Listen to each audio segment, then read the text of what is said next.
നമ്മുടെ CUT score കാർഡൊക്കെ release ചെയ്തിട്ടുണ്ട്. അപ്പോൾ അടുത്തൊരു ഘട്ടത്തിലേക്ക് പോകാൻ ടൈം ആയിട്ടിരിക്കുകയാണ്. What is next? എന്താണ് അടുത്തത്?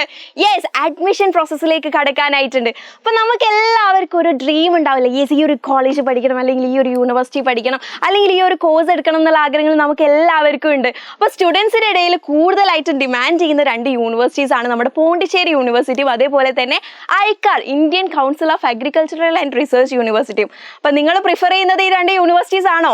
യെസ് ആണോ? ഓക്കെ, അങ്ങനെയെങ്കിൽ ഇതാ നമ്മുടെ ഈ ഒരു അഡ്മിഷൻ പോർട്ടൽ ഓപ്പൺ ചെയ്യാൻ പോവുകയാണ്.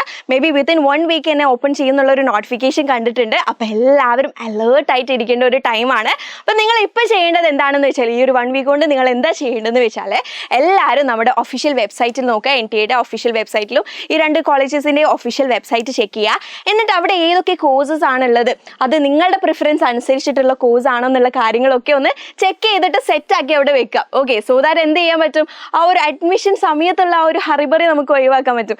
മേ ബി ഈ 2 കോളേജസും 2 യൂണിവേഴ്സിറ്റീസും മോസ്റ്റ് ഡിമാൻഡിങ് ആയതുകൊണ്ട് തന്നെ ചിലപ്പം അവിടെ ഒരു ട്രാഫിക് ഒക്കെ നടന്നേക്കാം. അപ്പോൾ ആ സമയത്ത് നിങ്ങൾ വെറീഡ് ആവേണ്ട കാര്യമൊന്നുമില്ല. നിങ്ങൾ നേരത്തെ തീരുമാനിച്ചെടുത്താൽ നിങ്ങൾക്ക് അത് പതിയെ ചെയ്യാവുന്നതേ ഉള്ളൂ. ബിക്കോസ് 2, 3, 4 ദിവസം വരെ ആ അഡ്മിഷൻ പോർട്ടൽ നമുക്ക് ഓപ്പൺ ആയിട്ട് കിട്ടുന്നതാണ്. അപ്പോൾ ഹറി ആവേണ്ട, അതുകൊണ്ട് തന്നെ വെറീഡും ആവേണ്ട, എല്ലാം പതുക്കെ തന്നെ ചെയ്താൽ മതി. ഇപ്പം നിങ്ങൾ ഒന്നുകൂടെ അലേർട്ടായിട്ട് ഈ കാര്യങ്ങളൊക്കെ തീരുമാനിച്ചെടുത്താൽ കാര്യങ്ങൾ കുറച്ചുകൂടെ എളുപ്പമായിട്ട് നേരും. ഓക്കെ, പിന്നെ ഇതേപോലെ നമ്മുടെ പോണ്ടിച്ചേരി യൂണിവേഴ്സിറ്റിൻ്റെ കോഴ്സസ് എന്താണ്, അവിടുത്തെ ഒരു ക്യാമ്പസ് എങ്ങനെയാണ്, ആ കാര്യങ്ങളും അതേപോലെ ഐക്കാർ യൂണിവേഴ്സിറ്റീസിലെ കോഴ്സസ് ചെയ്താൽ അവിടുത്തെ ഫീസ് സ്ട്രക്ചർ ചെയ്താൽ അവിടുത്തെ ഹോസ്റ്റൽ ഫെസിലിറ്റീസ് എങ്ങനെയാണ്, ഈ കാര്യങ്ങളൊക്കെ പറഞ്ഞുകൊണ്ട് നമ്മൾ ഉടനെ തന്നെ ഒരു വീഡിയോ എടുക്കുന്നതാണ്.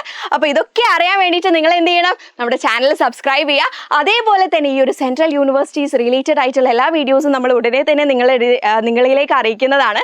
അതിന് വേണ്ടിയിട്ട് നിങ്ങളെല്ലാവരും നമ്മുടെ ചാനൽ സബ്സ്ക്രൈബ് ചെയ്യും, ഷെയർ ചെയ്യുകയൊക്കെ ചെയ്യണം. നിങ്ങൾക്ക് ഡൽഹി യൂണിവേഴ്സിറ്റി, അലഹാബാദ് യൂണിവേഴ്സിറ്റി, അങ്ങനെയുള്ള എല്ലാ സെൻട്രൽ യൂണിവേഴ്സിറ്റീസിൻ്റെയൊക്കെ കുറിച്ചുള്ള ഡീറ്റെയിൽഡ് വീഡിയോ നമ്മൾ അറിയിക്കുന്നതാണ്.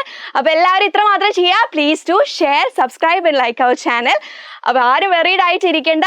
Wish you all the best. Thank U.